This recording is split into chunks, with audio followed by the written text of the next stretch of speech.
นิมุนมีหามังยาเส้นตังออกรอดนะเขาได้มาแต่จอมเส้นตังมากางเส้นตังพระยานตาเรียเขาเจ้ากว่าเป็นซื้อมักซื้อผูกของเขาเตี้ยนะพอมาพูดสอนตัวหนึ่งก็อันไปอยู่จอมเส้นตังออกรอดนี่ก็มีอีกหนึ่งก็เนี่ยว่าเมืองไทยเอาเมืองไกลเมืองมันเนาะหมู่นั้นกูทีเดียวเนี่ยเขาก็รู้เลยเป๊ะเจ้าหางพังมันก็เพิ่งเป็นการเป๊ะเจ้าเพราะเขาเป๊ะเจ้าในก็กว่าจอมกิริสาโมดก็เป็นกิริสาในหมู่เก่าเขาเนาะแต่ได้มีพองยามอนถ่อมตราเช็ดจ่าคือพวกเขาเจอในก็หยาบนะแต่ที่เลยถ่อมตราเช็ดจ่าในก็หยาบถ่อมตราแต่ที่เขาเจอก็หยาบเขาเจอแต่ที่แก้งกำก็หยาบแก้งกำเอาแต่คือพวกหันตัวทั่วนำอันวางก็หยาบหันตัวทั่วก็คือพวกอิ่มพวกจานอันวางก็หยาบอิ่มจานเอาแต่คือพวกชุดนี่ก็หยาบเนาะหยาบผมเทววะเพื่อนไหนหยาบกันคือก็เยอะเพราะเขาเฮ็ดมันเป็นอ่ะเป็นการส่วนตัวเขากูก็นะวันเดวันมันก็ขึ้นสร้างขึ้นสูงมากทีเดียวความหูตังดักแหลมเขาก็หู้ขึ้นมาทีเดียวเนี่ยอันที่เลยหัวปันตราเนี่ยก็คือพวกเป็นอันกำแหงจอยปฏิญาณคือพวกปองเส้นตั้งอ่อนมันเนี่ยชอบหนังผูกเก็บเลยว่าดีเสียสมาเขาเจ้าตั้งปอบปลีกเลยหางตั้งเทปเลยสั่งในขึ้นเอาโฮในกันเนี่ยเนาะเอาขี่เรือลำเดียวกันเนี่ยพอเลยกัดเย็นกว่ากูก็นะชอบหนังปองแดงเอาหน้าอกหน้าเสือเนี่ยเขาเอาขึ้นโฮเนี่ยกันสร้างร่างในกันร่อนเกียนตราแต่มันหยาบอีหังเนาะเอาปลาลูกปลานอนนะเพียงแต่ว่าเขาเอาพิษเดพระเป็นเจ้ามาจีเนี่ยเว้ยเพราะเอาพิษหลุดติ๊กเนี่ยก็มันก็พิษหลุดติ๊กกันเนาะก็เปิดตั้งหูพิษนั่นน่ะอายุพิษเปิงอันนั้นน่ะเพราะหูพิษติ๊กเนี่ยก็มันเลยอันหมานให้เพราะตูตราได้ปลาลูกปลานอนนะพระเป็นเจ้าสองคนมาจีเนี่ยเนอันที่หิมห้องอันว่าเก่ามันจะเก่าเตะหรอมันเป็นตุ่มอนิจจทุกขานัตตาเนี่ยเอาลักษณะ23ปลาไตรลักษณ์อันวางมันเหนียวคือเขาพอหูตีป่องมันเตะอันมันชีเจเตะเส้นตั้งหยาในได้มันเป็นอนิจจามเจมเมตทุกขาขันจะสร้างและอนัตตามปึงแรงเป็นทุกขาเสียจ่าได้หลงแน่ยุคเลยหนามของในเนาะเขาเรียกว่าของเขาเนี่ยเจมไม่ให้อินเนาะปิดปูรุกุตาเซในยุคเลยหนาปิดปูถูกเขาเลยหันมันลองว่าปิดปูเป็นรูปก็เพิ่งเปลี่ยนปูเป็นรูปกุตาเซได้มันหังในเนาะมันทุกขามันมีรองแคมสายอินนั่นน่ะก็เพิ่งปิดปูมันเป็นทุกขาแหลมอุปึงไรเป็นอนัตตามันเป็นตัวอสุภะตัวเน่านะเขาห้ามมายืดแบบคือถามว่าเป็นตัวเขาของเขาเตะดิมเสมเม่งก็เขาก็ถามว่ามันกึ้มเสมเม่มันกึ้มที่ทุกขาขันจะสร้างเล่งก็เขาก็ถามว่ามันก็ยินแคมสะเตียนอุปึงมันได้อนัตตาก็เขาก็ถามอุปึงไรตัวเน่าอสุภะก็เขาก็ถามว่าห่างดิแคบเนี่ยเพี้ยวเล่าเนี่ยมันออกมาพิษสารคัดเป็ดธรรมชาติสารคัดเป็ดตราเตะตราปารุปานอนเอาสารคัดนี่เป็ดกล้วยอันที่อันสารคัดเนี่ยพระเป็นเจ้าขึ้นมาสร้างร่างปัญหาพวกป่องพวกเขาป่องเขาก็ไม่ได้สารคัดมันช่ำหนังตราเปลี่ยนมาเนี่ยอันนี้จัตุกขาอนัตตานั้นพอเขาเจ้าเนี่ยก็บอกโหเนาะก็เปิดเขายืดไว้น่ะเขายืดพิษเนี่ยพอปล่อยมันก็บอกกูก็เขาหลบปล่อยมันเนี่ยอันปล่อยมานี่ก็มันเป็นเส้นหยาดปล่อยเนาะจังหวะเส้นหยาดปล่อยเนี่ยพวกเขาหูพวกนี้ก็กว้างมันมี2 ตีเว้นน่ะเนาะมันมีเหมือนปิญญาไปประมาทอันนั้นก็เขาหลบหูเตหูวานเนาะเหมือนจึงอวิชชาหูไม่หาทาบนี่แหละหูสักเสียแต่10 ป้ายหูไม่หาทาบกรรมตากระจายงานในอันนามารูปาปฏิเสธญาณในอันวิเสียปริกหาญาณในอันวิปัสสนาญาณในอันมรรคญาณในอันมี5อันเนาะ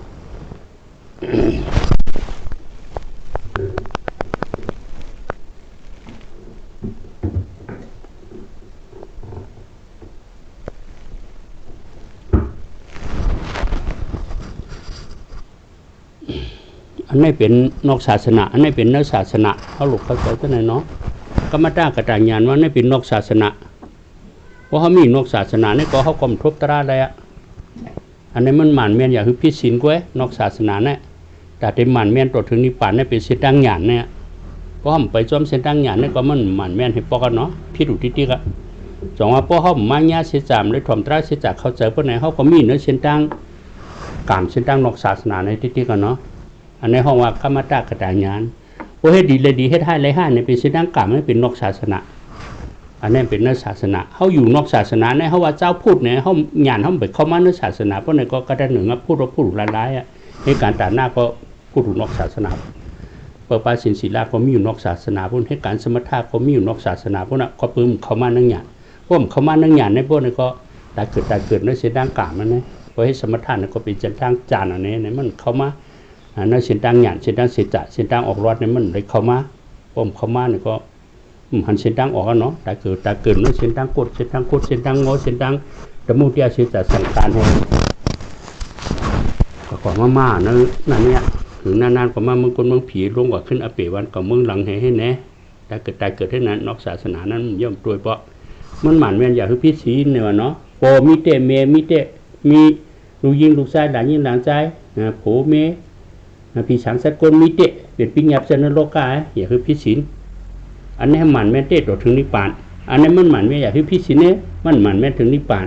ก็น่ะเพราะพิธีก็ห้ามเข้ามาเนาะหยานนั่นแหละหลายว่าตอนแต่สมุติปิญญาในโลกาก็จะอยู่ในปิญญาโลกาเรียกว่าเขามาอยู่จ้องก็มันก็ได้ใจสวยจู้กันหน่อยป้อมใจสวยปิญญาในนี่ก็สมุติในนี่ก็เขาก็เข้าใจกันเนี่ยเขารู้รักแหลกใช่ไหมนั่งหยานเขาได้มีอันไหนพอเขามีนั่งหยานในพวกไหนปรมาทในพวกไหนมันก็เป็นเส้นทางถ้าออกรอดเส้นทางหยานนี่น่ะมันจะได้เข้าในความหูของเขาเพราะเขาหูพวกไหนเอียงถ้ามามีตัวเก่าของเขาพวกมีตัวเก่าของเขามีปอมีเมมีหังว่านี่มันมีโรงเนี่ยคุณแต่สมุนในโลกาแต่มันมีคุณแต่ในตรานั่งหยานในมันมีเนี่ยเขาหลวงปู่ของกันไว้เนาะอันนี้คุณแต่เจ้าสวยอยู่ในโลกาอย่าคือพิชินเพราะพิชินเพราะเขามาใน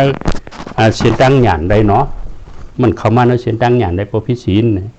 มันมีแปดเปลืองนั่นน่ะเนาะอันนั้นเลยปิญญาไปมีแปดเปลืองกันว่านั่นมีแปดเปลืองฮิริออตปะเพราะให้ดีเลยให้หมอไอเรียสุดกล้องคือหมอกู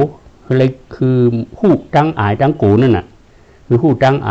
เพราะให้พิษก็คือหูตั้งไอเพราะให้พิษก็คือหูตั้งกูงะไลเอาเปสิตีนี่แหละเลยไว้เป็นปิญญาบนะฮิริออตปะกลับมาเพราะให้ดีเลยดีให้ไรให้นี่แหละเลยไว้เป็นปิญญาบอ่ะอันนี้ก็เป็นเพราะให้ดีเลยดีให้ไรให้เส้นทางกรรมนั่นก็เนาะเลยไว้เป็นปิญญาบเนาะพระเป็นเจ้าปกป้องมา10นะครับมี1ก้อนี่แหละดูได้หู้นี่เลยไว้เป็นปิญญาบอ่ะปานพระเป็นเจ้าเนี่ยเป็นนางมณิกานาง6ค่ำเป็นที่1ทัตติกาตะหน้าเนาะเลยไว้เป็นปิญญาบกูเลยเอา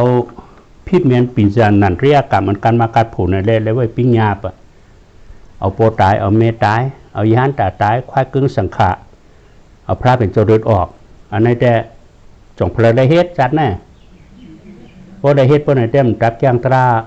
การมากัดผูกำเนื้อพวกได้เฮ็ดแต่ตึงไหลกูโก้เนี่ยเนาะหลุดแทงแห้งเจ้าเผิงมันอ่ะพระก็เอาโปตายเมตายเอายานตาตายมันเลยควายกึ่งสังขะมันเลยเอาพระเป็นเจ้าเดินออกเนี่ยมันเป็นปิญญาในสมุติในคำหนึ่งรูปเพเมตตาปันกันในเล่นเลยว่าปิญญาป้อมเพเมตตาเพราะนั่นสร้างตอกซิตอกเสียงสร้างให้กว่าหันหน้าเขาน่ะเนาะได้เลยว่าเป็นปิญญาดูหู้ซึกดูหู้ขึ้นจัดก่อนบ้านหลังเปลี่ยนอีหังมาว่านั่นเลยว่าปิญญาอ่ะเพราะว่าอาคารถึงมาเป็นอทุอนาคามยานตาจะได้เปิ้นหู้ขึ้นอ่ะจัดก่อนบ้านหลังเป็นนางเป็นนางหู้ป้าส่วนตัวเขาแอมกาหู้ป้าส่วนตัวเปิ้นอันว่านั่นเนี่ยผู้ปีนี่ว่าตานุตาที่ญาณเนี่ยเลยว่าปิญญากูหูจักที่สุงที่เต็มเนี่ยเลยไว้ปิญญาป่ะเพราะห้ามหูจักที่สุงที่เต็มเพราะเนี่ยแม่ชีนเขาก็กินข้าวจ้อมสังขารยาหันได้อะหมากินข้าวจ้อมโกนได้เนี่ยนั่นจะได้หูที่สุงที่เต็มนี่น่ะมันเหือหลักเพราะเปลี่ยนกันหมดเพราะจังให้ยินเงี้ยเช่นตั้งญาณเนี่ยมันเข้ามาแล้วอะแต่ว่าเป็นชินอันเนาะที่สุงที่เต็มมันเนี่ยได้ไปปิญญาเนี่ยน่ะเป็นชินว่าเพื่อจะเนี่ยโลกาโวหารละแต่คือพวกเขาเจอกันง่ายในเดนเลยไว้ปิญญาต่างชื่อปันเสียงไว้อันในห้องโปสินแน่อันในห้องเมสินแน่อันในห้องเจ้าหลวงแน่ต่างปันชื่อปันเสียงมีในเปิดห้องบูมีในห้องควายมีในห้องแมวมีในห้องหมาในต่างปันนึงพวกเขาเจอง่ายนี่น่ะอันนี้โลกาโวหารละอันนี้คือหูจักที่สุงที่เตี่ยมเพราะเขาคนเตี่ยมเขาอยู่ที่สุงบนก็สินเปียเขาเพราะพิดว่าเนาะอุตสาห์เสียนนามหาเสียนนาเวรมณีว่านั่นเขาก็อยู่สูงก็ทำการขึ้นห้องกับว่ามันหนาเพราะหนาตัวเขาขึ้นนั่นน่ะเนาะห้องก็เพื่อพิชินเขาทำจ้างการตราเขาทำพิชินมันใน2หนาจ้ามันหนาจะเป็นลายเขาหูจักเมียวเขาหนาเขาก็ถามว่ามันพิษน่ะเนาะลายปูเนี่ยปูฮักลายปูดาตรงมันจะปูจังนะแต่เราอยู่อาสร้างของเผือกของมันอันนั้นในป้อมรัดซื้อคนเขาความเขาจ้าเราความรู้หุบเราความหูเมืองเขาจะไม่ก้อนเนาะมันความหูไม่ให้ก็ต้องศึกษาได้เพี้ยนมันหนุ่มก็ป่องมาพวกป่องมาโอ้ติดคัดกล้วยเต้ตรงไหนเนี่ยง่ายๆนี่กว่าติดคัดไปแล้วเนี่ยเขาทางเลขอันอับปุ๋มก็เป็นนึกใครเนาะจะสั่งเป็นย่านตาเจ็ดกบมานั่นอันจะเป็นผู้รู้จินยาห้านเขาจะสั่งลงนะจะแม่เรียกก่อน มันคุจะอะไรป้อแม่แน่เนาะที่เข้มกับรูปโผล่เพื่อนนั่นเป็นยังไงมันจากที่ถึงที่เดียวนะนั่นน่ะ เขาเป็นวางก้เนี่ยเขาลาถึงสิเปิดจะนอนถึงเปลี่ยนเตะก็เปิดความหูเขามีน่ะมันจะอีหยังก็เปิดโมหะวิชาสุ่มเนี่ยความหูเขามีนั่นน่ะลูกสั่งกันเขามาเฮิรนเนี่ยเจอกินลูกสั่งก่อนนั่นเนาะอย่าว่าแต่อยู่เสกกูย้ำนะเจ้าสั่งกันเพราะเป็นชินชิบว่าเขาทำเป็นก้นเท่าเมย์อยู่ก็เฮิรนในชินหายทำด้วยก็เจอกินดูเขาก็เอ๊ะเที่ยเขาดูเขาเนี่ยเลยยินทั้งสองหัวเจ้าเนี่ยก็เลยยินน่ะนะก็เปิดบวชไปเลยมีความหูความหันหังเจ้าสั่งก็มุปมีก็มุเป็นทุ่งจามให้บวชแล้วมันพิรุณเนื้อตัวขนาดนั้นวะขำเชียงวูเชียงให้เชียงหน้าเชียงควายอย่างนี้ปล่อยสั่งก็คือคำทำกว่ากี้ว่าตั้งพิษอยู่ในกว่าปัวห้ามหูปัวหูปนไหนเงินกว่าเชียงคำกว่าเชียงมันหนาจะพุ่มกายเขาหลีใส่เขาร้อนแกนหน่อยเนาะ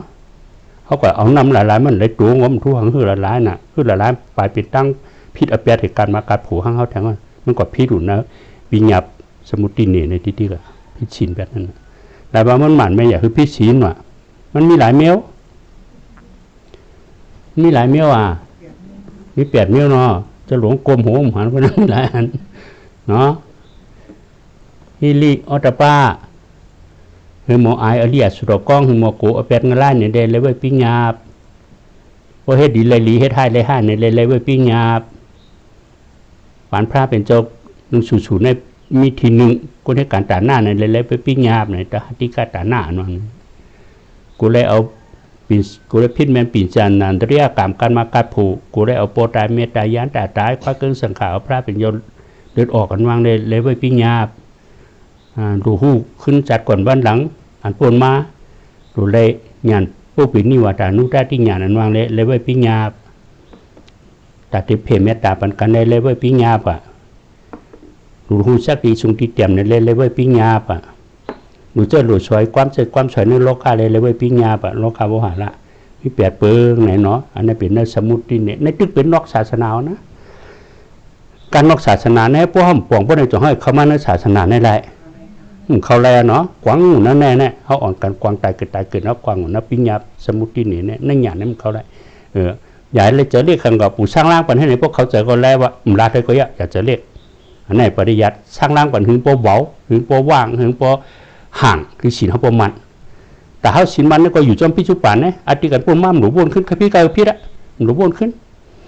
อันไปถึงดังนาก็อย่าวนอยู่จอมพิจุปานเนี่ยศีลเขามันก่อนนะพิจุปานเนี่ยอยู่จอมตรายขันธาเป็นรูปก็ย่อพอวนขึ้นพอไหนอิงกุลิมาลาเทียบเนี่ยมือวนเป็นเฮงหลวกว่าอวิชีก็เพิ่มวนขึ้นอ่ะมันเป็นถึงยานตายเอานิพพานได้มีราคาแต่ปุ่มมือเสื้อพวกเป็นปิกตาที่บอกว่าป้องวนขึ้นป้องมาพอไหนหลวกว่าเป็นปิกตาอ่ะก็เพิ่งปล่อยไปเถียมาให้การนั่งหยาดนั่นแหละมันก็เป็นอนาคตอะไรอันนั้นห้าก็บุญนั่นน่ะก็ลำพิษมากมีเหตุก็หรอกเขาไปจอมเสด็จกล่าวมึงเมื่อมากกูก็ห้องคุยกันมากัดผงมาพระเป็นเจ้าป้วงก่อนนำเฮ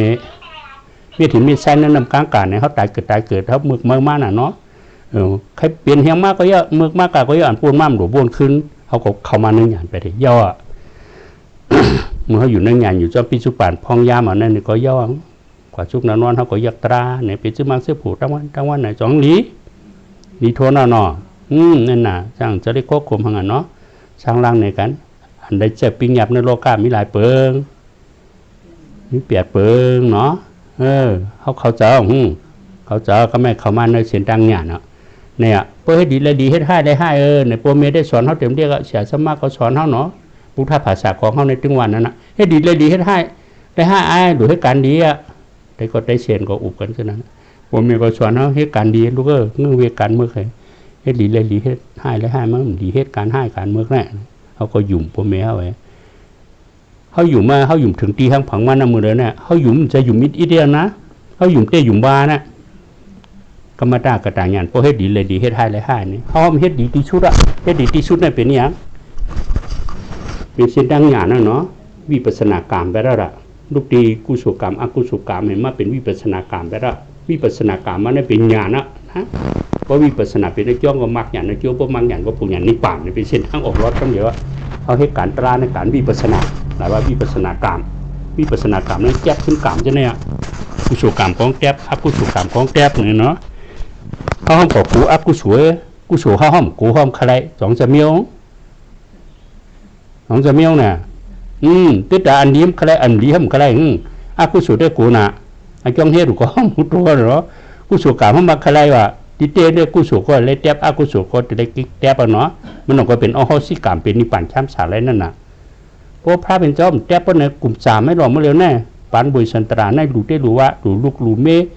รู้จ้างผึ่งง่าแรงรู้วันรู้เมืองเนาะรู้ไรจ้ามึงให้นั่นในเกี่ยวได้เกี่ยวว่านะพระเป็นเจ้าตั้งเอาแตบให้เป็นพระอะไรนั่น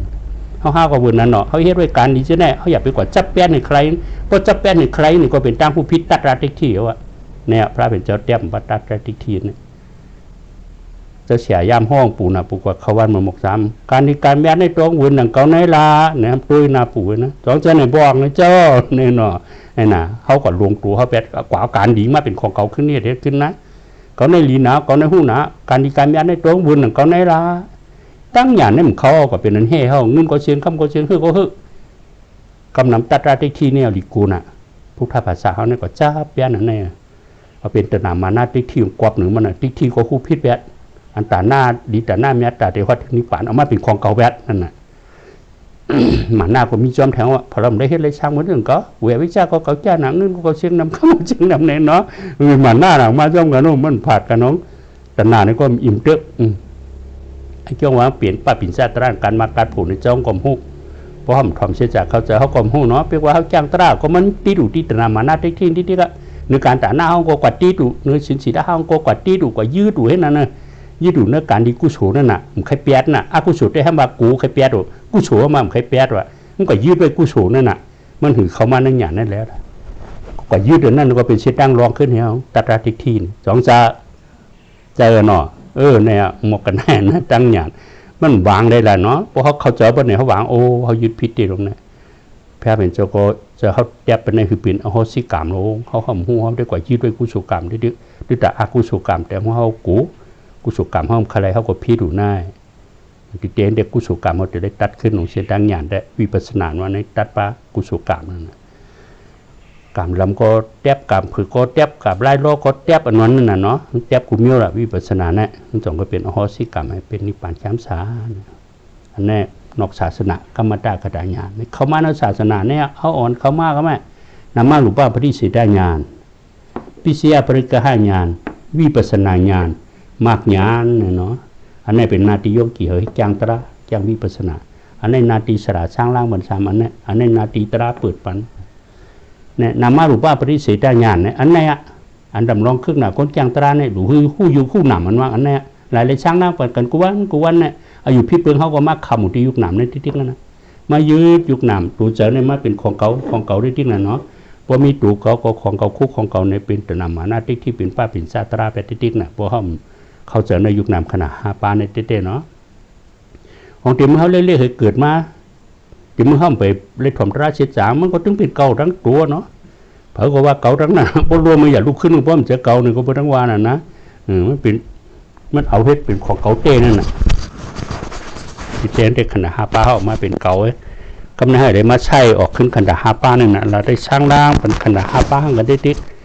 เพราะพวกเขาเจอเพราะเขาเจอแน่ก็เป็นวิปัสสนาแห้งใหญ่ไปแล้ววะเพราะเขาเจอในเปิ้นว่าเป็นลูกเขาว่าเป็นลูกให้นั้นเนี่ยลูกก็เลยเป็นก็แล้วเขาหันก็เยอะก็พอหันเป็นลูกเขาอะไรมันชุดอะไรมาเป็นเนี่ยก็พอเป็นลูกในชุดว่ะกิริชามันขาดก็มีนว่านั่นน่ะเนาะก็เพิ่มป่องปฏิจจสมุปบาทเนี่ยป้อมป่องปฏิจจสมุปบาทเนี่ยเป็นวิปัสสนาแห้งจีเป็นลูกชุดก็ไปเลยนิพพานมาเป็นเมี่ยวแน่ไอชานก็เปิดติ๊กที่ตัวเนี่ยพวกเขาตายเกิดเป็นทางในขึ้นกูนั่นน่ะไอชานวะน่ะไหนว่าบางพวกพระเป็นเจ้าเป็นพระมามันก็บวชเป็นยาห้าน่ะเป็นพ่อพักโตง45 ปีลุ่มๆพระเป็นเจ้าเอานิพพานนั้นมันตึกเป็นปุถุชนหนูเนี่ยก็เปิดติ๊กที่อายุพิเปิงเนี่ยขำตึกน่ะเขาห้าเนี่ยก็ป้องขำเพราะเนี่ยก็เป็นวิปัสสนาแห้งอ่อนที่นั่นน่ะเพราะวางป่องเจอเพราะไหนเปียกว่ามันไปขาดเนี่ยก็เขาบอกหงเอาวะของหยาดนี่น่ะหยาดเป็ดกำเดียวอย่าผืนเอียง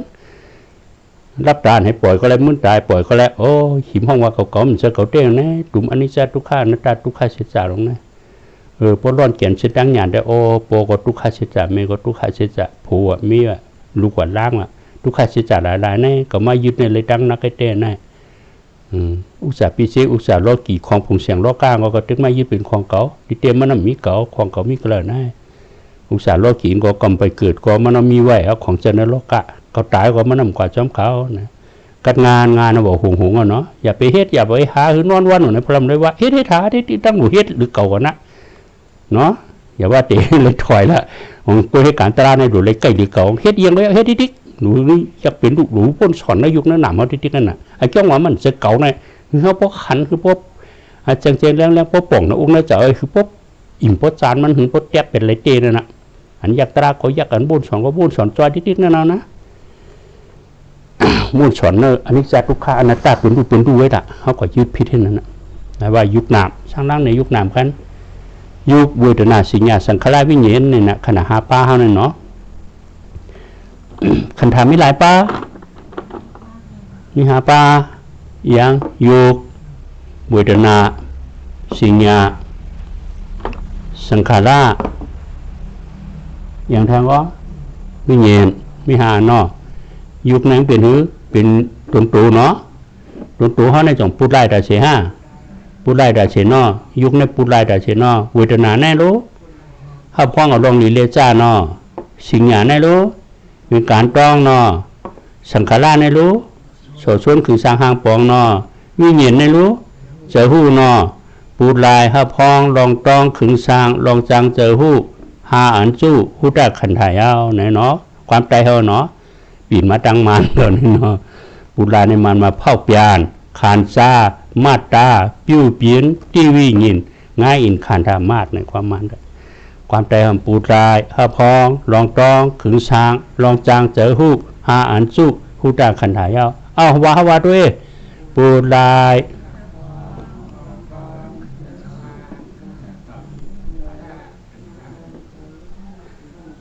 มาแทง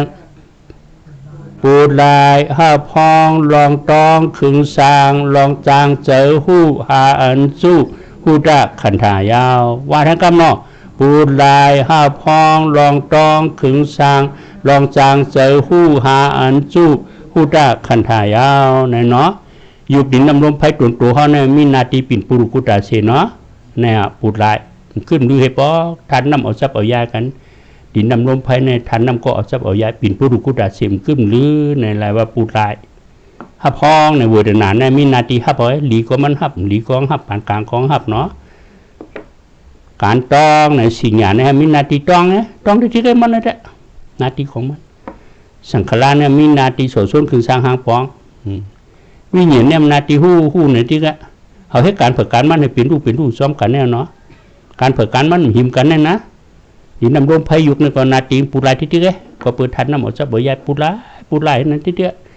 ขึ้นดูให้ปอกจูแพบตาเล็ดมือหนูยุคในพระเป็นเจ้าหันกระติป้องหาเฮงว่าเนาะปูลายเป็นรูนะเขาได้หูห่างก็จ่องปูลายห้า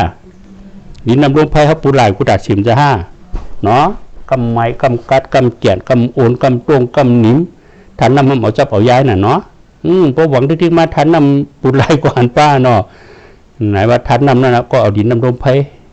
จับใหญ่กันไว้มกนาน่ะหลายปิ่นปูรุกุตาเสในห้องว่าปูลายวุฒนาแนมนาตีครับห้องเอาลองหลีเลจ้าปานกลางเนาะพอหลีไว้ห้องสุขาเวนาป้อมหลีห้องทุกข้าพอปานกลางห้องอุปิขาเนี่ยกำพงหมูยักษ์อันนั้นก็ไล่กำพงหมูยักษ์อันนั้นก็ไล่เนี่ยนะเนาะยักษ์เหนือยุกไล่ยักษ์เหนือเวนาได้เนี่ยยักษ์เหนือเจอเนี่ยก็ไล่เจอคู่เนี่ยเจออย่างใครเป็นยักษ์เหนือเจอเนี่ยก็ไล่เนี่ยเจอเนี่ยก็เจอหันเจอยินเจอหูอายเจอหูยาสาเจอหูตุนตุนขี้ห้างหลีจ้าเจอวุ่นแจ่มจีเจียนจ้าเนี่ยเจอโลภะเจอโทสะเจอโมหะเจออาโรภะอาโทสะถ้วยใจเข้าถ้วยใจออกเนี่ยมี13ใครเป็นจะหังเปลี่ยนนั่นนะดูหูเป็นรูไว้แหละเนาะนาทีมันหูเว้จ้านั่นนะก็เปิดทัดขำทัดโหลดทัดป่วยเปลี่ยนมาเพราะเปลี่ยนของหูจ้อมาอยู่2อันโลกันเป็นมาหนามเพราะเปลี่ยนของรั่วเนี่ยดูหูจ้อมันนั้นอันนี้เป็นธรรมานุปัฏฐานสติปัฏฐานว่านะสิ่งอย่างไรสังขารในเป็นห้องว่าธรรมานุปัฏฐานสติปัฏฐานนะกำพองหมูยักษ์เหนือยุคก็ไรยักษ์เหนือเวทนาก็ไรยักษ์เหนือใจก็ไรกำลื่นของที่มาจู่กันในม้วนเนาะอะไรว่าสปีธรรมาสังขารนั่นนะสปีธรรมาอนัตตานั่นนะตราตั้งหลวงเนี่ยอุปึงไรเนี่ยที่เข้ามาเอียงก็เยอะ12 แสนปึงในอุปึงเราเห็นมีว่าเป็นรูปเป็นอนิจจทุกขานัตตาไว้การเผยการมันเอาให้การเนาะเขามายึดกันหาป้าเนี่ยมาเป็นเก่าไว้สิ่งอย่างในนาทีต้องเลยที่แค่เขาก็ยึดเอาการต้องมาเป็นเก่าเขาก็เป็นอายุพิษเบิ่งนี่ที่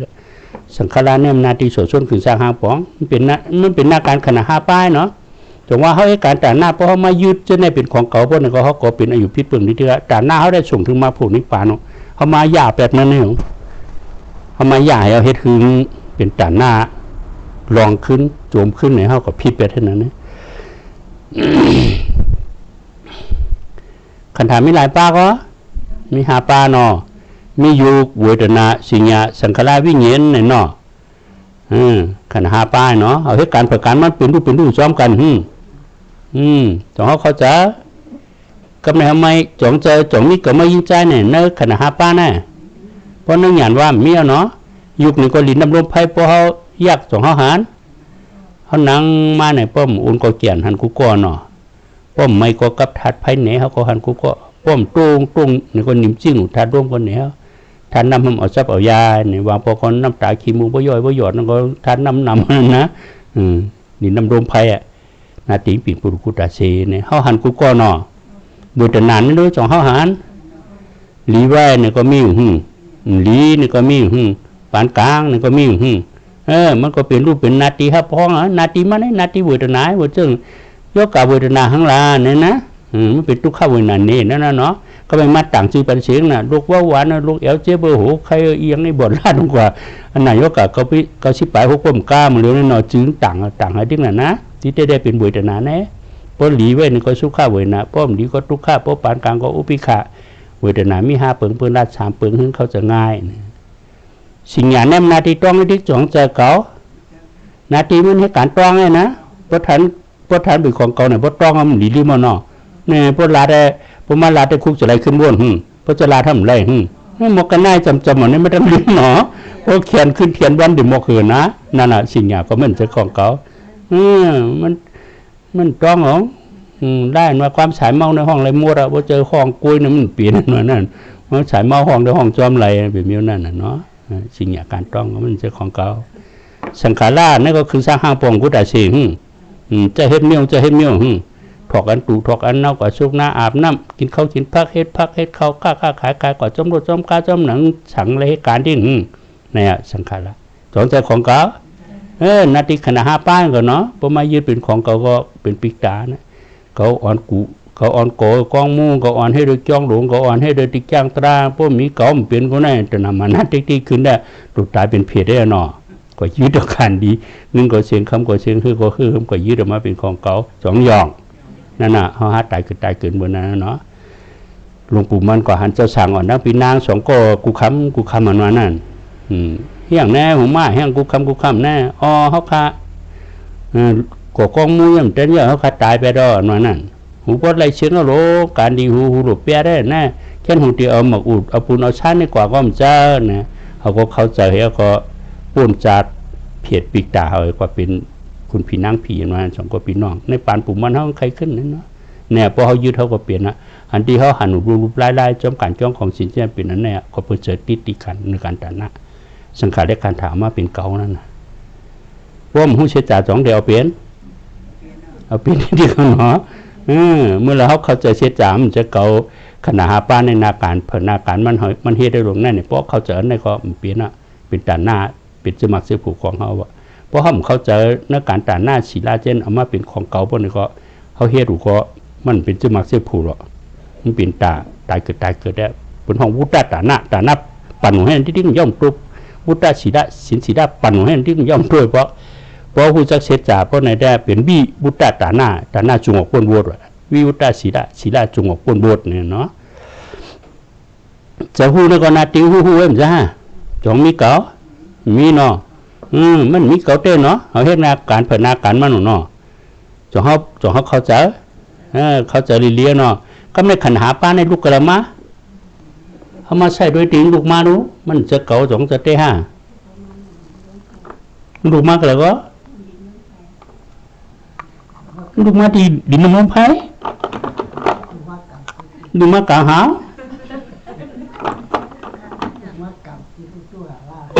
ลูกมากามอัน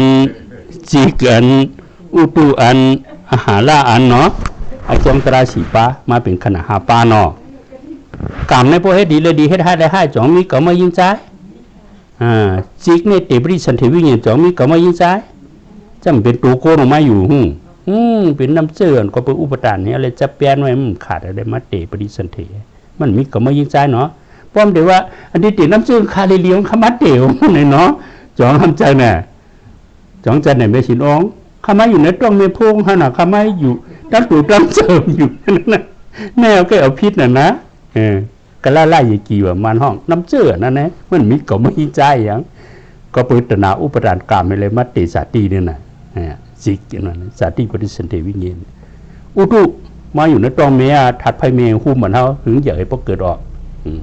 อาหารล่าไม่กินทางก็แถมบ้าเขามีในตรงเมียก็ใหญ่ตัวพอเกิดออกขาเต้าสีอันนี้จอมีก็มายิงใจจอมีคุณพี่คุณสังเสกยะนี่เนี่ยเมีย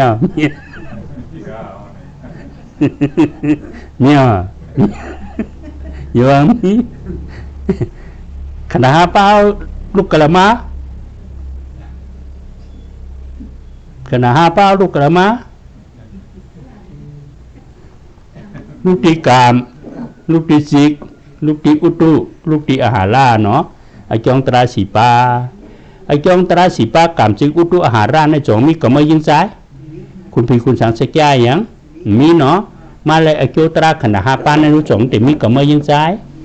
มีเนาะก็เปิดอจองก็มีเนาะอจงก็มีเนาะก็มีขณะเป้าอันควักสังสารเป็นอย่างแทงแต่ควักสังสารเป็นอย่างแทง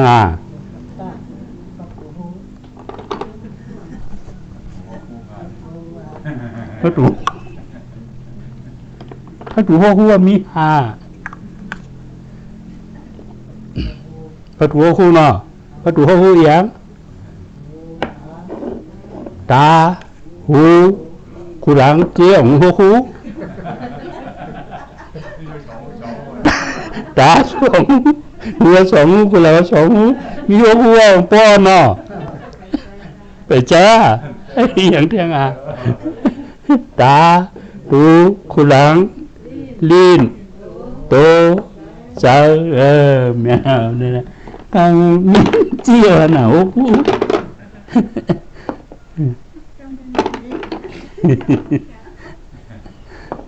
พระถูโฮคูในจอมีกรรมยิงใจมีเนาะติกรรมนั่นก็มีกรรมขณะป้าก็มีกรรมพระถูโฮคูในพ่อมาเป็นตาเขาหูเก่าคุหลังเก่าดิ้นเก่าตูใจพวกนั้นก็หย่องเนาะไอ้จองในคืนหนึ่งกว่านั้นมีกรรมยิงใจอย่างตาในมือห้ามหูเด่นในโลกาเดวัตตาเก่าเนาะกำในพวกนั้นหยาดสองจะตาเก่าจะว่าพอมีขณะป้าก็มีเนาะพวกว่าตาเก่าพวกนั้นก็มีตีมาขอนมาไล่ก็เป็นตาเก่าโมดเนาะจอที่เอาเนี่ยเพราะว่าตาเก่าเอามาโมดนั่นน่ะมีที่เช่นนั้นว่ามันเจ้าน่ะเนาะมันพอมีขณะป้าก็พระหูคงจึงเปิดเนี่ยหูเนี่ยก็บนนั้นที่หูจองจะหูเก่าเจ้านาทีขณะป้าเปิดพระหูคูหลังในรู้ลิ้นในรู้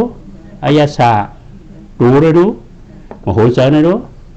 เป็นพระหูคูเปิดไว้ตาหูคูหลังลิ้นตูโหใจเนี่ยเนาะมี6 อันพระถูคูในจ่องมีก็มายิงใจคุณพี่คุณสังเสกยาจ่องมีเนาะเพราะเอาหยานว่ามีเนาะหยานจะแนวเขาหลุเอาไว้นะเจ้าที่เดียวในความหัวแนวอีมองว่าเขามันจะเก่าเนี่ยเขาจะเลยหันสุนัขตานะเพราะเขาป่องอันนั้นเป็นวิปัสสนาแห้งอย่างเนาะเพราะเขาป่องเขากวางอันนั้นเต็มดูรัดเลยนะแต่จะนึกลกกายนะอันนี้เขามาเนื่องหยานธรรมะปรมัตถาตาที่ออกรอดน้อยสังสารบุตรทุกขะเป็นสิ่งดังหยานกุ้ยนั่นแหละเนาะก็มีพักดูหัวมีอย่างแท้มีอย่างลุงหมอกมีอย่างมาทัดขามาตีมีในอย่างเพราะทัดขามาตีมีทัดอย่างเพราะทัดขามาตีมีทัดหล่อเนาะที่ตาในอย่างหล่อหางหล่อเนาะตาในเป็นยุคในน้ำหางไม่รู้ยุคตั้งยุคหลอกกันนี่ยังเกิดจะหันเกิดเนาะตาก็ยุคหางก็ยุค2 อันหลอกกันเนาะจะหันเกิดเป็นนามจังว่าเพราะยุค2 อันหลอกกันนามของ2ได้เกิดก็เปิดทัดขำทัดหล่อเนี่ยยากกันเนี่ยทัดโปเป็นเจ้าเนื่องก๋วยเกิดในเนาะแนวไอ้จ้องไอ้โจหลงมีไว้เหมือนเจ้าเนาะเพราะห้องหุ้มพวกไหนเขาก็ถังวางมีไว้จะหันนั่นนะที่เตียงได้พอ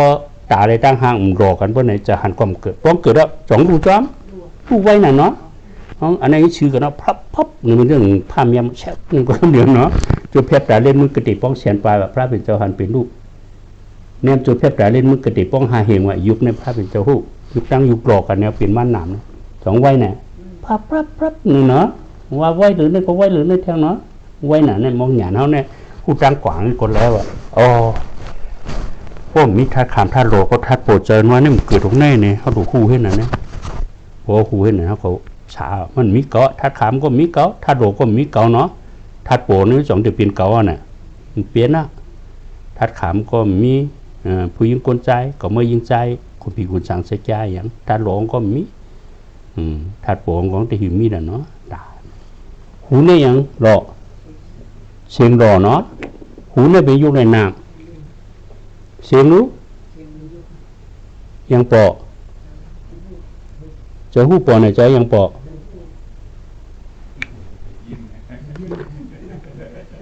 จะยินปอเนาะจะหูยังหูจะหูยังหูยังหูเป็นยุคเนาะเสียงก็เป็นยุคปอหลอกกันยังปอจะยินปอเนาะหูจ่องมีหูเขาเสียงรู้จ่องมีเสียงผู้ชายผู้หญิงยุคกลางยุคหลอกกันหนามมันโปเนาะหนามเป็นใจเขาก็จะยินในจ่องจะเก่ายินเจ้าโยจะเนาะเฉพาะเพราะว่าตราแต่พอมีหูเนี่ยเขาเสียงมาหลอกพอหลอกเขาจะยินเกิดนั่นเนี่ยเพราะถ้ามันยักเป็นรูปแบบนั้นที่จะยินเนี่ยก็ป้องดีไว้ใครถ่อมได้ที่เป็นโลภะตัณหาแบบเนาะเพราะว่ามันดีเอ๊ะมาหล่ามาหังเฮาปะห้ามจะลำเป็นโตซาไปแล้วเพราะมันดีไอ้จ้องดีเล่มดีมันห่วงเป็นโมหะเป็นนะมาเกิดโลภะโทสะโมหะเป็นเนาะที่จะยินเนาะเพราะอยากเป็นรูปแบบไหนเป็นจะมักเสียผูกไปแล้วน่ะเฮาที่เอาอันใดที่เอาเป็นรูปเนี่ยที่เอาอันจะลำใช้กรรมโลภะโทสะโมหะเนี่ยเอาเป็นรูปเนาะห้ามได้เอาแห้งอ่ะเอาโลภะโทสะโมหะเอาโจงอ่ะพวกนี้มันก็จ่อชมนี่นี่หน่อมเชียงข้ามหน่อมเชียงก็คุยถอบคือหนึ่งขึ้นมานั่นรอบพัฒนาเนาะเพราะเกี่ยวกับวันไหนเนี่ยที่ต่างก็บนนั้นเนาะเพราะหางหลีไว้เพราะไหนเป็นรอบผ้าเพราะหางหลีเป็นโตซะเพราะปานกลางเป็นโมหะจะหันเอานั่นเนาะจะหันก็เกิดรอบผ้าโตซะโมหะเพราะเขาอยากทำเป็นอย่างเป็นจุมักจุผูไปแล้วเนาะเพราะเขาอยากเป็นจุมักจุผูไปได้แต่ว่าตราในจ่องง่ายพระดูโฮเขาเปิดอายุหกป้าลอยเกิดมาอันนั้นที่กำกึ่มด้วยเพราะนึงกำเกิดนึงเจอเกิดหลายเจอนึงกำเกิดหลายเจอเลี้ยวเนาะป้องเกิดหลายเจอได้หลัวหาฉลาเนาะหย่องเนาะยาวมันเกิดหลายเจอได้นะมันไว้หนาเนาะอย่างไงตาก็หันหนูเสียงก็ยิ้นหนูอายนี่ก็ห้ำหังนี่กินไอ้ยาสาก็ห้ำหูก็ถามว่ามีหลายเจอเกิดจอมเหมือนที่เต้นนึงกำเป็นนึงเจอไว้หมดกันนั่นนะเพราะเจอมันตายเจอมันจะให้เกิดนั่นแหละความหูเขาหลุดหูไหวนั่นนี่นั่นน่ะอัตุมสีพระเป็นเจ้าเสียพิชังสักกุลนั่นว่าจูเพียบตาเลียนมือกติป้องเสียนปลายวัดรู้เขาในโมคู่ว่าโอ้มันจะอันเดียวกันเตียวในอันเปลี่ยนให้ลูกอันน้องก็เกิดอันน้องก็ลูกให้ไหนเขาใบหมกกันหน้าห้อยเนี่ยถัดขามถัดโหลป้องซื้อกันน้องก็เปลี่ยนมาเจอถัดโปให้ไหนที่แก่ของเปลี่ยนน้องก็มันลูกจ้อมาอันทำเกิดมาแทงไหนทับกันให้ที่ดิ้มขึ้นดื้อนั่นคุณหลังในยังหล่อฮะอายหล่อคุณหลังได้เป็นยุคในน้ำอายรู้ยุครั้งยุคหล่อกันเจออย่างเกิดเจอหูเมียนเนี่ยหูหอมเนี่ยเจอหูอายเพราะว่าหอมเป็นรอบผ้าเพราะว่าเมียนเป็นโตซ่าเพราะว่าหูหอมเป็นโมหะอายก็อายนะเนี่ยเพราะเอาหยาดบ้านเนาะอายเนี่ยติดเลยติดเลยหูหึงเปลี่ยนรอบผ้าโตซ่าโมหะเนี่ยพอเขาหูเป็นดูว่าเป็นจุมักจุโผนะพอห้ามหูพวกไหนก็กว่าจอมมาเนาะพอหอมมาพวกไหนคุณพี่นั่งผีมาหิบเขาเนี่ยเขาจ้างตลาดีหนามาเนี่ยเอาอวดแล้วนะกลางหนึ่งมันนะเขามาในหอหมุดดังขึ้นมั่วเป็นโลภะนะเพราะมีนว่าเพียรมั่วมาหลอกเกิดดังขึ้นเลยเป็นตัวซาไปเลยเนาะสองหลีโลภะก็มีตัวซาก็มีโมหะก็มีเพราะแต่ในโลภะเป็นอย่างก็เป็นปิจาเพราะแต่ในตัวซารู้กว่างอะไรเพราะตายในโมหะรู้ตริสานโลภะเป็นปิกตาโทสะอะไรโมหะเป็นตริสาน อันเฮาตายก็กำเฮาก็อยู่ตั้งเติงก็เปื้อนได้เนาะจ้องจ้ากำเฮาเลยมืออยู่ในโมคางลงนะเป็นที่อยู่ทางเหนือเฮานั่นน่ะพระเป็นเจ้าวะงะลายตริสานปิตะอสุรเกเนี่ยอเปสิตีนี่น่ะก็เพื่อเฮาฮู้เป็นรูปไปแล้วเนาะก็เพื่อเฮายึดมาเป็นเก่านั่นน่ะถัดขามมาเป็นเก่าธาตุโลก็เอาเป็นก็บ่เป็นเปื้อนให้มันโลกันมาเปลี่ยนมาของเก่าขึ้นในที่นั่นน่ะเพราะฮู้เป็นรูปบ่เนี่ยเป็นสมักสิผู้ว่าสองง่ายที่สุดแล้วเนาะสองเฮายากสองเฮาฮู้ตันกลุ่มลืมมันจะแน่ป้อมลืมเอาชุดสีปอก็หรอมาหาเปียดกันเที่ยนจะผู้หยานมองนายเปียดปุ่มเลยหรอป้อมลืมเอาชุดสีปอก็วะมาหาเปียดกันเลยมาเอาสินอนเครื่อง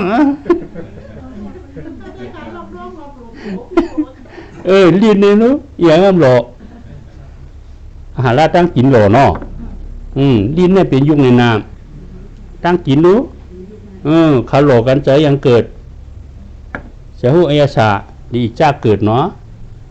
นั่นน่ะตูได้รู้ยังหลอกพุทธปายงอันที่ตื้นในตุนตูน่ะเนาะยังก็ย่าเป็นห้องพุทธปายงมั่วละพวกหลอกกันเอาใจหูในตุนตูดีจ้าห้ามเกิดโมโหใจได้รู้ยังหลอกตราตั้งหลงหล่อเนาะธรรมะตราอันเก็บไปยามหันยามยินยามบางเจ้าเป็นขึ้นเป็นทำให้มันหล่อขึ้นดีโมเจอแล้วก็จะหูหรือตุนตูชิงห่างดีจ้ามเกิด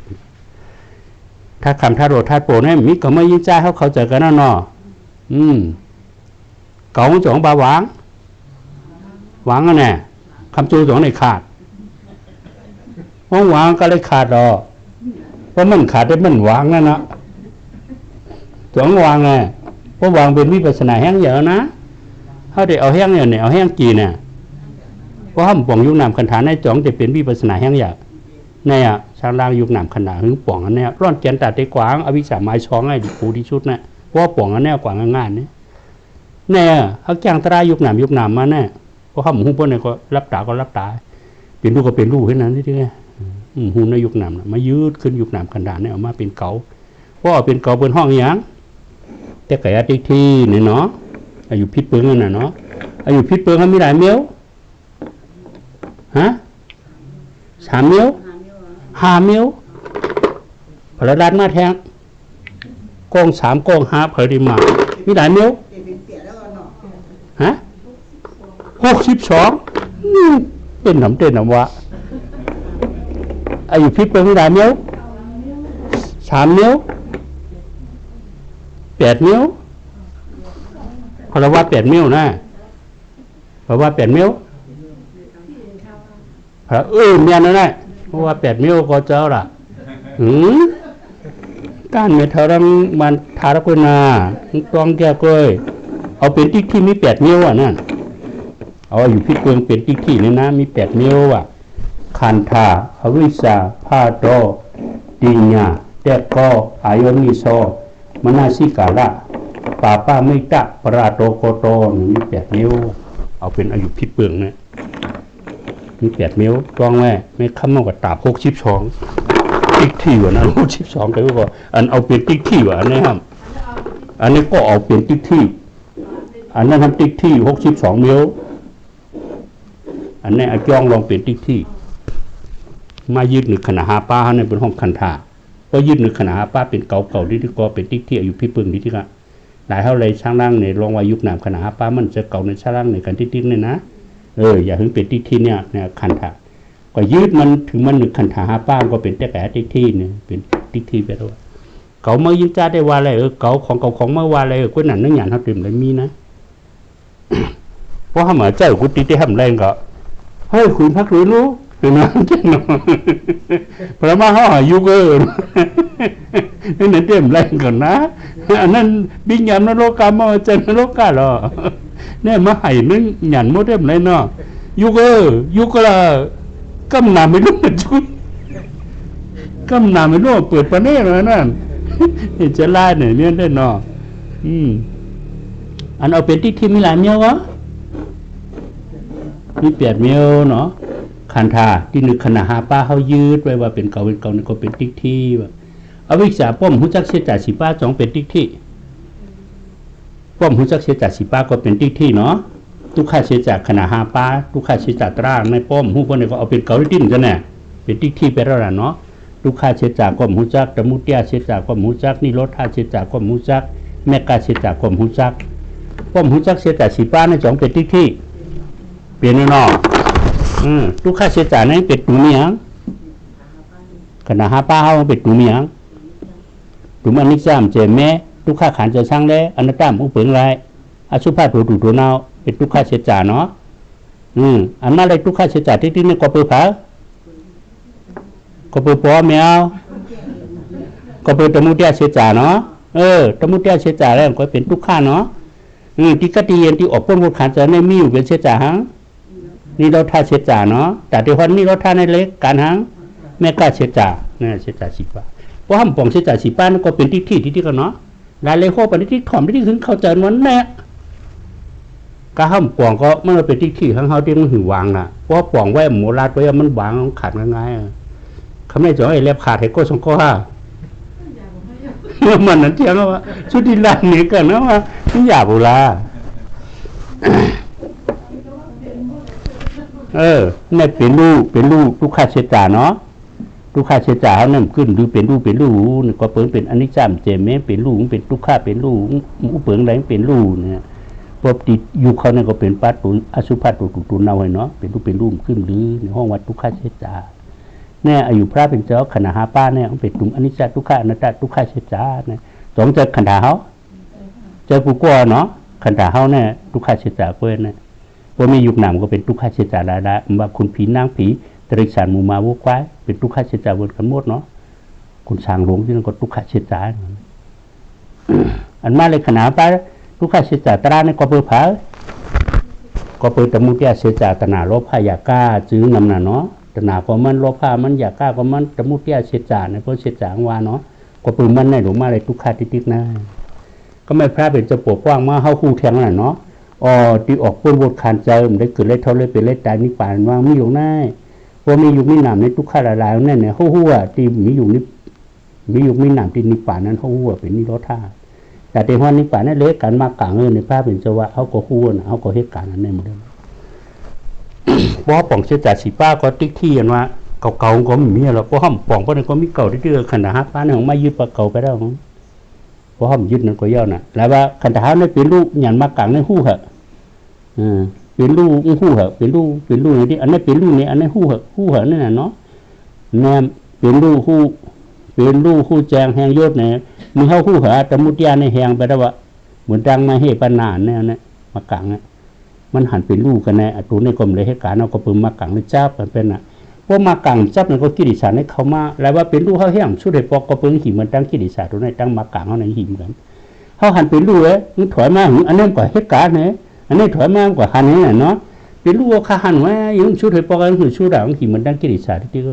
มันเลยจับกันน่ะพวกปู่ฮาป้าเขาเพ่งจับกันนะเพราะไหนตัวในมันเลยเหตุการณ์ตั้งหลวงเพราะมันได้เหตุการณ์ตั้งหลวงอายฉายยิ้มเย็นเนี่ยเกิดขึ้นน่ะมื้อเช้าหาอายุนิพพานนั่นว่างั้นนะเพราะหันเป็นลูกจับกันเพราะในตัวนั้นเลยเหตุการณ์ให้อีระป้อมเลยเหตุการณ์ให้อีระนี่ก็มือเช้าหาเนี่ยมีหยาเนี่ยหันเป็นลูกขันถางนั่งก็มันหันว่าหยาจักหมกกันนะขันถางนั่งมันกว่าวุ่นสอนในอีระว่ามีหยาในตั้งตุข้าได้ตั้งไม่กล้าจับกันที่นั่นนะตั้งน่ะเป็นลูกตั้งหยาจอมหูจับกันที่นั่นไอ้จ้องขันถางนั่งก็จอมหูว่ามือก็เช้าหาอายุนิพพานหน่อยก็เป็นตัวเนี่ยมันเล็กสูงในอีระได้แห้งพอจับเลยแนวเพราะเนี่ยก็ขันถางก็หายเป็นลูกก็หายนั่นน่ะทิฏฐิวิชิกิสังก็ขาดจอมกันอวิชชาตนาเอาสีปุนขาดแล้วจอมเหมือนกันนั่นนะอายุนิพพานไปแล้วออกในสามกาลาเนี่ยเพิ่งหูมาเนี่ยก็เข้ามาขึ้นในสามกาลาเนี่ยมาหันเป็นลูกโตแทงนั่นแหละขึ้นช้างแทงนั่นน่ะเนาะเนี่ยเมื่อหันเป็นลูกเนี่ยจะหนาวอะไรเหตุการณ์แต่มุตยาเสียจ่าสองอะไรเหตุการณ์นั่นเนาะเพราะแต่มุตยาเสียจ่าอะไรเหตุการณ์เพราะในลองนิ่มดีนองเกิดขึ้นเนาะเพราะมีกิริสาก็เป็นนิพพานว่าเพราะมีแต่มุตยาเสียจ่าก็เป็นนิพพานว่าอายสารก็หนามไปชุดได้ห้องไปหันนำไหมอันเขาอ่อนกันจ้อยเนี่ยก็เปื่อเขาหันเขาไหลไว้อายสารในห้องฝั่งมันหน่อยก็เปื่อเขาไหลไว้ห้องก็เกี่ยวกันเนาะเพราะเขาไหลไว้จนเขาได้เกี่ยวตึงเกี่ยวเขาเนาะก็เปื่อเขาไหลไว้ว่าเขาลาดไหลนั่นนะเพราะถามจงหู้ในหู้ลาดกำลาดไหลมาแบบนี้เนี่ยเนาะเหมือนดังโกดเชียงใหม่น่ะดังโกดดีกว่าเชียงใหม่นะ คนหลีแดงกวางเดิมมันหันเนาะเพราะเม็ดแดงเมลิมาเข้าเชียงใหม่คนอ้างว่าโบราณมันต้องมันหมูรัดน่ะมันกว่าฮอนเนาะสองคนน่ะเหมือนคนอ้างเชียงใหม่กว่ายาสปินเลยที่นั่นก็แล้วเนาะเฮาฮู้ก็อยากเฮาถอมมึงเขาจะเข้าไว้เนี่ยจะเก่าเตียงนะเสียจ่าสิป้าบ่ลูกค้าเสียจ่าขนาดเฮาเนี่ยเป็นลูกแน่เนาะเป็นลูกอันฮู้แจ้งเฮาเป็นแม่กะมากลางในหัวที่เป็นลูกคันเท้าเป็นลูกอะมากลางก่อคู่กับมันแต่ว่าตั้งนาเป็นลูกตั้งหลังหยาจอมหูนี่นะเป็นลูกคู่แจงตะมุเตียมก็แหงไปแล้วของก็เปิดมากลางในก่อคู่จับกันดิตะมุเตียแหงเพราะตะมุเตียแหงก็ยิ้มเย็นมดเย็นยิ้มเย็นเอาเกิดขึ้นนั่นน่ะแต่ว่าเป็นลูกคู่แจงแหงยศมดเย็นเป็นลูกคู่แจงแหงยศมดเย็นเนี่ยเป็นลูกเป็นเสตาหังคู่แจงเขาเป็นเสตาหังอันแหงกว่าเสตาหังอันยิ้มเย็นเขาเป็นเสตาหังเป็นลูกผู้แจงแห่งยศมดเหยียนเป็นลูกผู้แจงแห่งยศมดเหยียนเป็นลูกเชื่อจ่าหังอันหูงานเปียงอันแหงกว่าเป็นยังอันมดเหยียนนี่เหยียนเป็นยังแค่หนาเนาะเป็นลูกผู้แจงแห่งยศมดเหยียนมากลางให้การสามนิ้วที่เป็นลูกนั้นมันก็หูที่จมูกเตี้ยมันก็เฮ่ที่มีรถทางมันก็หักหูเฮ่หักหูเฮ่หักบุกกุ้ยเนาะเพราะการมากลางได้หูเฮ่หักเยอะๆนะแค่ให้ในความมีน้องเงินความเสียงคำความเสียงพระพัทโตสามโมหะความเกิดได้ตูนในเป็นตูโลภัทโตสามโมหะนะเพราะว่าห้ามหันเป็นรูปพวกในตูนในโลภัทโตสามโมหะเข้ามาเหลือเห็นห้าปากกันว่านั่นน้ำเต้นน้ำว่ารถหูงได้ไม่ชิดไหมกิริสาชิบ้านว่านั่นนะเพราะห้ามหันเป็นรูปของเข้ามาเพราะหันเป็นรูปมันก็หาลายพวกหาลายตรงนี้มีก็เกิดป้อมหุ่นจักเสียจ่าสิป้าก็เป็นที่นั่นเนาะคันธาอวิชานี่น่ะเนาะพาดลองหลอดตื้นยากกันนี่ก็ป้อมเขาเจอก็เป็นที่ว่ะยังหลอดตื้นยากยังหลอดตื้นยากยังพาดหลอดตื้นยากขึ้นเนี่ยยังถ้าคำถ้าโดดถ้าโปนั่นน่ะอันถ้าคำอันถ้าโหลอันถ้าโปนั่นน่ะภาษาหนวงนะสามนิ้วนั่นน่ะเป็นห้องภาษาถ้าคำไม่เป็นยังฮะถ้าขำไปยังมองฮะตาหูคุลังนี่ตัวเจอน่ะถ้าขำถ้าหลอมเป็นยังห้าเสียงอายสะพุทธปายงธรรมายงถ้าปอมเป็นหังจะเห็นเจอหมอก็อย่าลาดแท้เลยยืดลักอะไรน่ะบรรดาถึงเมียนมองก็เหนือว่าจะหันจะยินจะหูอายสาจะหูอายหอมอายหอมยังแท้อายหอมเมียนแท้จะหันจะยินจะหูอายจะหูอายสาจะหูเหนือตัวเคียงห่างดีจัดจะวุ่นแจ่มสีเส้นจ้าไหนเนาะถ้าคำถ้าโหลดถ้าโปน่ะเนาะจงเขาเจอเพราะเขาเจอก็ที่เขาหวังเนาะเพราะเขาเจอก็นาเนาะเพราะเขาเจอนี่ก็ตาก็มาเป็นตาเกาหูก็หูเกาคุณหลังก็คุณหลังเกาลิ้นก็ลิ้นเกาตัวก็ตัวเกาหมูเจอของเกาของเขาเจอของเก่าเต้งเนาะสองจ่าฮะมันเจอหนีเพราะเอาสมุดวางเจอน่ะนะเพราะเอาหยาดว่าได้มั่นใจเนาะแน่เขาหลูกหูว่ามั่นใจของเขาหลูกขวัญนี่ไปชมเส้นทางพระเป็นเจ้าละเนาะเดี๋ยวจะหยาดมันมัวรับมันจะเกาเต้งเพราะให้ว่าตาเก่านี่ก็มีตีมูตีมาตีบูตีกว้างก็เป็นตาขมัวเราเนาะหูก็เบอร์นั้นนะมันมีที่ชัดเจนเป็นหูขมัวเราเพราะให้ว่าหูมีของเขาคูหลังก็เบอร์นั้นนะลิ้นก็เบอร์นั้นนะเพราะมีขนาดป้ามีเบอร์กับมดตัวหมูเจอวันเนาะตาหูกลางลิ้นตัวเจอเป็นธาตุคำอายุหกป้าห้ามหล่อจะ6 เซนก็ปอนึงกำเกิดลายเจอนึงกำเกิดลายเจอก็นึงเจอป้องเกิดเราจ่องรูจอมจ่องมันกึมรูจอมมาเป็นอนิจจ์ห้ามก็ถังมันกึมนั่นนะเขาสารกับพระเป็นเจ้าแบบมันกึมเป็นอนิจจ์จ่องแชมสะเป็นทุกข์ขาดังแต่ดังตุ่มเนาะก็เพิ่มมันกึมก็เพิ่มเป็นทุกข์ขาจ่องอุปเปิงแหละตุกเก่าของเก่าจ่องมีเห็นไหมวะนั่นนะอนิจจ์ทุกข์นัตตะเขาน่ะเป็นดูเขาขึ้นโมดเลยเนาะจังหวะพัฒนา ถ้าคันธาโรทัดโปในพวกเขาเข้าใจก็เป็นติ๊กที่อยู่พิษพึงดีเนาะคันธาอวิชชาพาโรสิงห์การต้องนี่ก็ป้อมาเป็นของเขาก็เป็นติ๊กที่เนาะการต้องมันเป็นมีขนาดป้าก็มีกูอันจะฮะบูก็ต้องควายก็ต้องมันจึงบูโลในเฉิงกว่าป้อยามดวงตีในกรุงในนายามกว่าพวกไหนหลังร่วงกว่าเยอะได้จันจึงป้อยาบนะการต้องอ่อนเขามีไว้มาเนี่ยก็ต้องเจ้าเงี้ยอ่อนก็ต้องก็ละหักก็ละจังเนาะมาก็มีสินกว่าฮิปายนะว่าปลูกกว่าได้กว้างก็หายนี่ต้อเหรอปลูกได้เหมือนหลังห้องเลยมีสินก็ได้ใกล้โป้เลยเดี๋ยวไปที่มาหมาปลายเดือนมีสินก็จังหมาจังเงี้ยอะไรพวกกว่าได้พวกกว่าต่างว่าได้หมาเห่าเหลือนั่นนี่นั่นเขาเลยพวกกว่าเห่ากว่าชนเกิดลาเท่านั้นหมาได้เห่ารอปลูกกว่ายืนเชียบๆอ่ะทำออกมาเนี่ยเขาว่านะนั่นน่ะเพราะห้าเขาหลอดซัดนั่นน่ะเมตตาตราดูได้กว่ากดกว่านุ่มกว่ากว่าหังอย่างก็เอาเพเมตตาปนเอาห้าเขาเนี่ยเอาเขาอย่าเป็นโปเป็นเมียเขาดูยืนลูกใจเขาเองก่อนนะเมตตาสื่อตั้งหวังดีนะก็ไม่ได้ขโมยกูโก้ละเนาะคันธาวิจาพาโรสิงห์การป้องในจ่องจะเก่าเพราะมีขนาดป้ามีกูอันเนาะเพราะก็ยึดว่าก็ป้องเลยพวกนี้ก็พิจารณามันในงานดีนะหม้อต้องนะหม้อเขาในงานดีอินเมื่อกับต้องเมื่อนี่ก็พิจารณาสิงห์ก็สิงห์มันจะปิญญาเนาะในโลกาได้สิงห์การต้องให้เป็นมาเอาว่าเป็นปิญญาแบบว่าปิญญาอย่างนั้นที่ได้การต้องนั้นนะเพราะพอเรามีเงินมีคำโปรไม่ส่งบันไดก็เห็นในกูก็ดิกในต้องในกูก็น้ำผมได้เห็นมันก็ต้องนั่นน่ะเนาะนั่นปิญญาว่าในปิญญามากลางเนี่ยหยาดนั่นเจ็ดเนี่ยหยาดแทบกิดิสารเนี่ยห้องหยาดในโลกาเขากับว่าหยาดเป็นสิงห์หยาดแน่เนาะแต่ก็ลองคือสร้างห้าปองจ่องมีเก่าเพราะมีขนาดป้าของตัวมีเนาะขึ้นสร้างห้างปองโฉดโซนขึ้นสร้างห้างปองขึ้นดึงทั้งวันก็มันกอดถอกอันตูอันเนาเลยเฮ็ดอันนั้นเฮ็ดอันนั้นเนี่ยตีลูกลุ่มยองในสั่งการทั้งวันเลยขึ้นเลยเลื่อนเพราะมีขนาดป้าเป็นนาการของมันลองขึ้นสร้างห้างปองโฉดโซนขึ้นสร้างห้างปองนะพอเขามายึดตัวเนี่ยก็เขาก็เป็นอายุพิเปิงเป็นเนาะในการต่างหน้าห้องพอเขายึดว่าเขาดูเขาต้านเนี่ยก็หมาหน้าก็เขามาจ้อมตนาเขามาจ้อมกันเพราะเขายึดตัวเนี่ยก็บอกหงเป็นเส้นตั้งหยานไปได้โอนาติกับผมคิดสู้เพียรแต่สังขะจอยศาสนาของเขาที่เขาจ้างที่เขากำที่เขาอยู่ที่เขานอนที่เขาถ่ายอันตูอันเนาะที่เขาในการต่างหน้าเพื่อว่าสินศิลาทอมตราจ้างตราเนี่ยป้ากันจอยแต่แห่งเผยแห่งมันเนี่ยเขาเป็นจอยในศาสนาโมดเนาะพอเรามาอยู่ในศาสนาก็เลยเจ้ากุโก้นั่นน่ะในหยานเขาจะได้กว่าเจ้าไหนห้ามหลวงก็ยืดว่า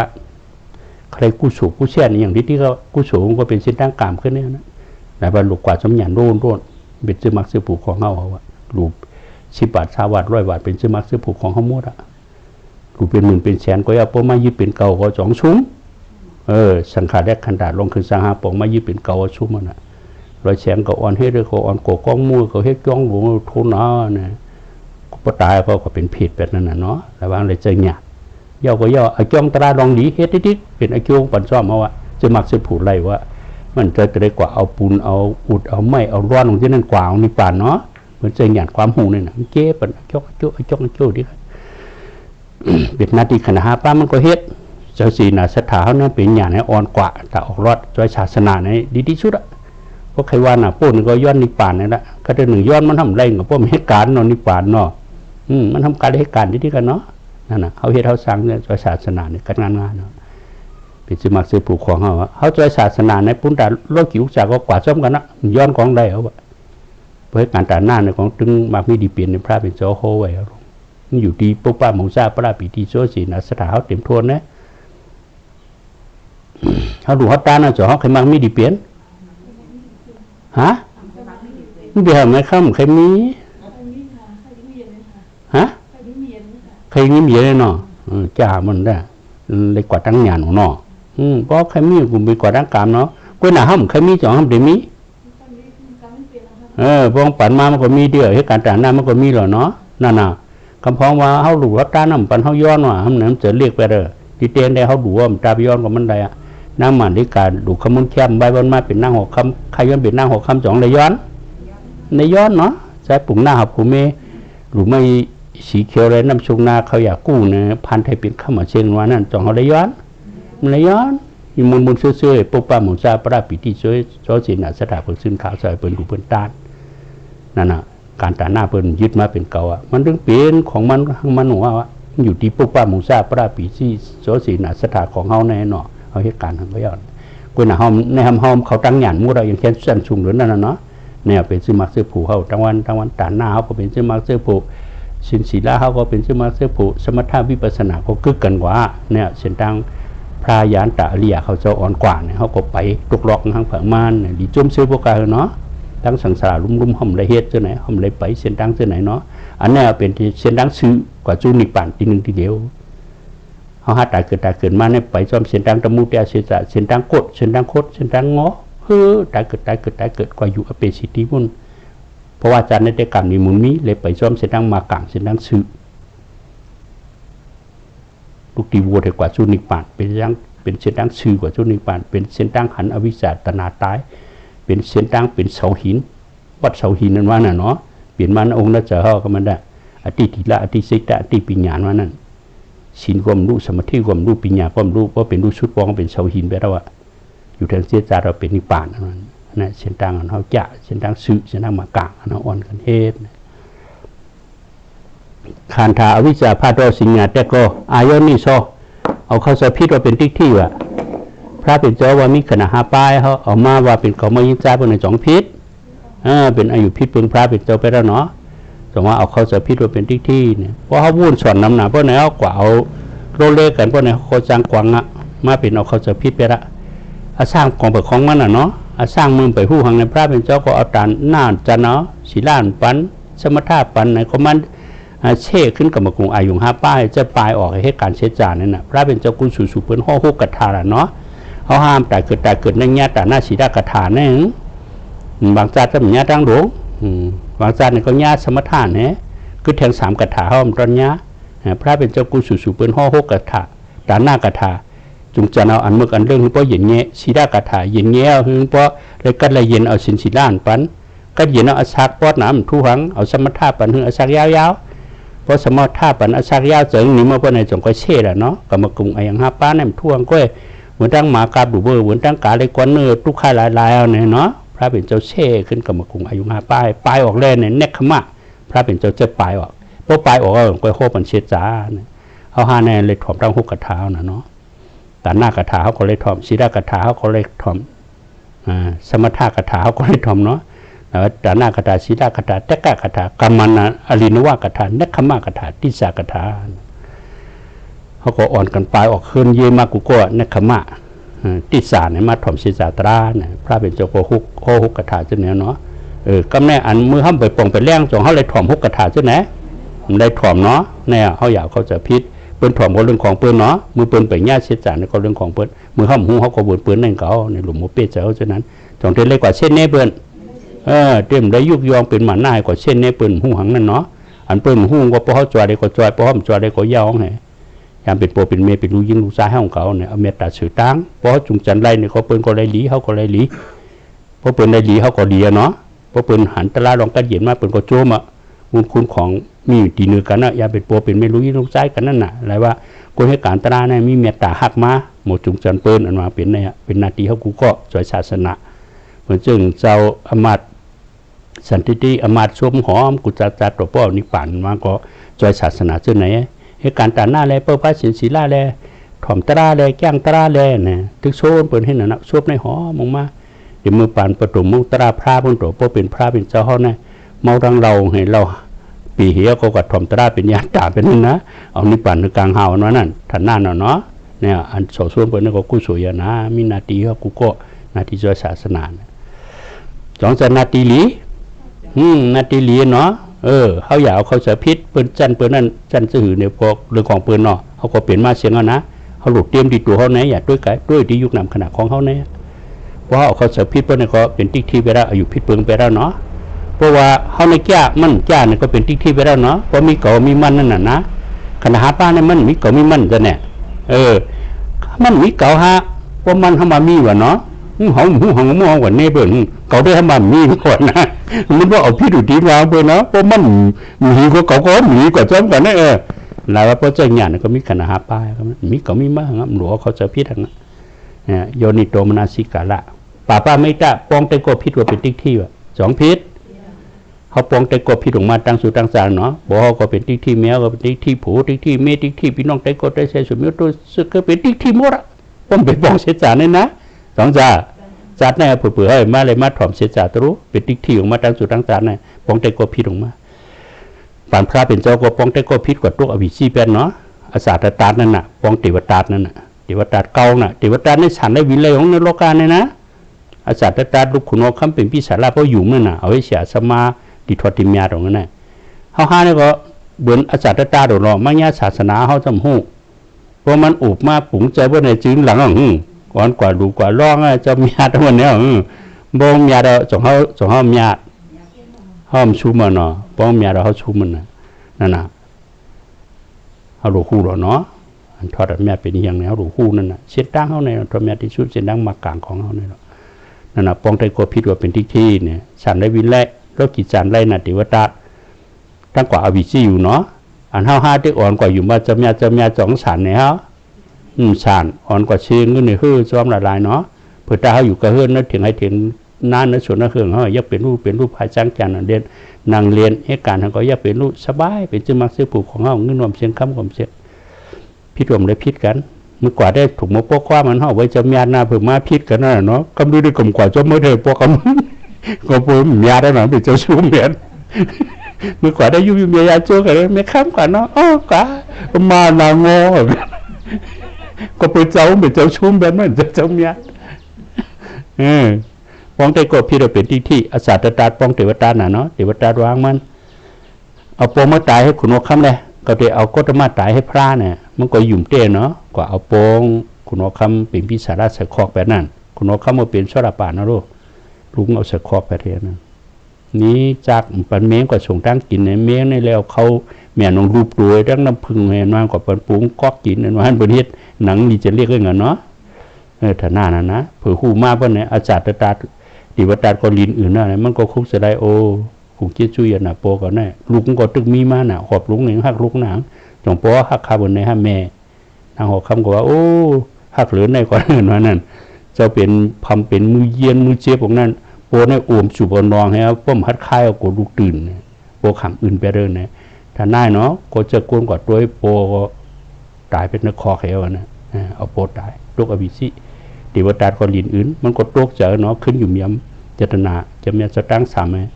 จอยศาสนาอังกฤษปีแล้วก็เพื่อเอาปมเจ้าคิดชุดตายเนาะกาแลลูกอภิสิไปแล้วเนี่ยป้องได้ก็ผิดปบสังขารนาต่างป้องนึงเป็นเจ้าตาหน้าน่ะอาจารย์ตาถึงนั้นในคนคำทางสมาคสปาน่ะมีลุมลาขึ้นศาสนาที่หนึ่งบอกที่หนึ่งเขาจำเนี่ยเขาดิวตาอาจารย์ตาสองคนเนี่ยพระเป็นเจ้าว่าโป๊ปูนอวิชีตั้งเด็กมาเป็นพระอ่อนเขาเจ้าในแค่นั้นเนาะปีศิกาปุกฐานมานั่นน่ะเขาแก้มองขนาดหรือว่าก็น่ะตั้งเขาตั้งห่อพระแค่นหรือพระเขาแค่นหรือเขาเนาะเขาหนาหรือเขาเยอะเขาเป็นครูน้องหนาเนาะเอากว่ามีอวิชีพุ่นเนาะเขาในแต่งยาสินตั้งเพเนาะเขาเลียดให้เขาเนาะว่าเดี๋ยวก็เขาป้าเอาเป็นปีศิกาปุกเข่าเนาะเนี่ยป้าเนาะหลุดเลยมักสิผู้สีป้อเนาะเพราะว่างขันถาดอะไรเฮ้ยเลยเกิดเท่าเป็นตายขึ้นนะออกปนวดคันเสือมีเผยยาเก้าในเมาเครื่องสร้างที่ผ่านวันเกิดเกียรติเสียบตาในเพราะเลยติกตีนี่ปั่นแชมป์สาวก็แค่มอนอมุ่งมั่งนั่นเนาะป้องได้ก็พิษว่าเป็นที่เนี่ยเมื่อเรียวจองเขาป้องได้ก็พิษพิษแล้วเนาะเนี่ยป้อห้อมป้องยาเพียเมียเตียเมียสังขารเมียป้อไหนเขาพิษที่กันเนาะพระตู้จองมีหลายก็